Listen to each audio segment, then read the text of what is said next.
नमस्कार.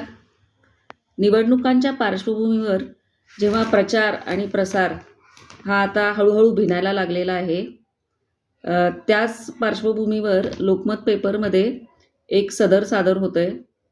त्याचे लेखक आहेत यदू जोशी. शीर्षक आहे किस्सा कुर्सी का.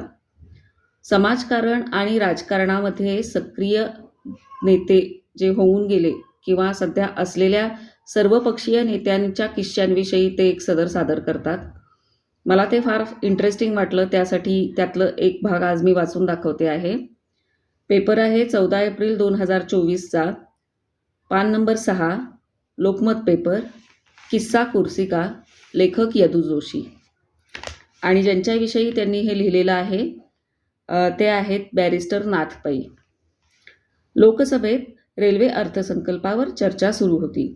नाथ पै यांनी सभागृहात सत्ताधारी पक्षापेक्षा विरोधी पक्षाचे सदस्य अधिक असल्याचे हेरून ₹1 कपात अशी सूचना मांडली.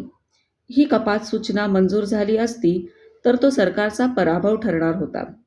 इंदिराजी त्यावेळेला पंतप्रधान होत्या. ही गडबड त्यांच्या लक्षात आली. त्यांनी नाथ पै यांना त्यांच्या दालनामध्ये बोलावून घेतले. ही कपात सूचना मी मागं घेतो, पण तुम्ही कोकण रेल्वेच्या सर्वेक्षणाचा निर्णय घ्या, अशी अट त्यांनी इंदिराजींना घातली. इंदिराजींनीही ती मान्य केली. पुढे कोकण रेल्वेसाठी सर्वेक्षण झाले आणि नाथ पै यांचे शिष्य मधु दंडवते हे कोकण रेल्वेचे शिल्पकार ठरले. विरोधकांच्या विचाराचाही तेवढाच आदर केला पाहिजे, असे नाथ पै आपल्या समर्थकांना सांगत असत. त्या काळी फॉरवर्ड ब्लॉकमध्ये सक्रिय असलेले तर्कतीर्थ लक्ष्मणशास्त्री जोशी यांची बेळगावमधील सभा पै यांच्या समर्थकांनी उधळून लावली. हे नाथ पै यांना कळाले. दुसऱ्या दिवशी संध्याकाळी तर्कतीर्थांची सभा ज्या ठिकाणी होती त्या ठिकाणी नाथ पै हे गेले. आम्ही आपली सभा उधळून लावायला आलेलो नाही, तर आपले विचार ऐकायला आलेलो आहे, असे त्यांना सांगितले आणि त्यांचे पूर्ण भाषण ऐकले. आपण आपले विचार मांडावेत. दुसऱ्यांना रोखण्याचा अधिकार आपल्याला नाही. कोणाचा विचार योग्य आहे हे जनता ठरवेल. तसे झाले नाही तर मात्र लोकशाही जिवंत राहणार नाही, असे नाथ पै म्हणत असत.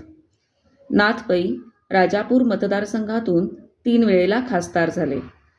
पहिल्यांदा ते खासदार कसे झाले याचा किस्साही रंजक आहे. 1952 मध्ये समाजवादी नेते ना. ग. गोरे या मतदारसंघात लढले आणि काँग्रेसचे मोरेश्वर जोशी यांनी त्यांचा पराभव केला होता.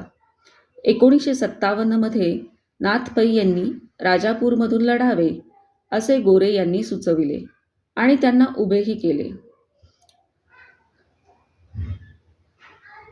पै यांनी मोरेश्वर जोशी यांचा दारुण पराभव केला. खासदार म्हणून लोकसभेत कोणते प्रश्न विचारले, त्यांना कुठले उत्तर मिळाले, असे सगळे संसदेच्या अधिवेशनानंतर मतदारसंघात सभा घेऊन ते सांगत असत. एक असेही खासदार होते हे आज सांगूनही खरे वाटणार नाही. लोकसभेतील त्यांची भाषणे पंडित नेहरू आणि इंदिराजीही चुकवत नसत. अटल बिहारी वाजपेयी त्यांना शब्दांचे जादूगार म्हणत असत. 9 ते 10 भाषांवर त्यांचे प्रभुत्व होते. मतदारसंघात कोणत्याही शासकीय विश्रामगृहात ते कधीच राहत नसत. त्यांचा मुक्काम कायम कार्यकर्त्याच्या घरीच असे. माझ्या शरीरात एक हृदय आहे, पण जनतेसोबत जोडलेले दुसरे हृदय आहे आणि ते माझ्यासाठी जास्त महत्त्वाचे आहे, असे नाथ पै म्हणत. त्यांनी हृदयविकाराच्या आजाराकडे दुर्लक्ष केले. कायम जनतेच्या प्रश्नांसाठी अहोरात्र काम केले. नाथ पै यांच्या पत्नी क्रिस्टल या मूळ व्हिएन्ना, ऑस्ट्रियाच्या होत्या. त्याही समाजवादी चळवळीत सक्रिय होत्या. नाथ पै यांच्या निधनानंतर आनंद आणि दिलीप या आपल्या 2 मुलांसह त्या व्हिएन्नाला परत गेल्या. मालवण येथे बॅरिस्टर नाथ पै सेवांगण ही सामाजिक कार्य करणारी संस्था विविध उपक्रम राबवीत पै यांच्या स्मृती जपण्याचे काम 1980 पासून करते. हा होता आजचा नेता आणि आजचे सदर.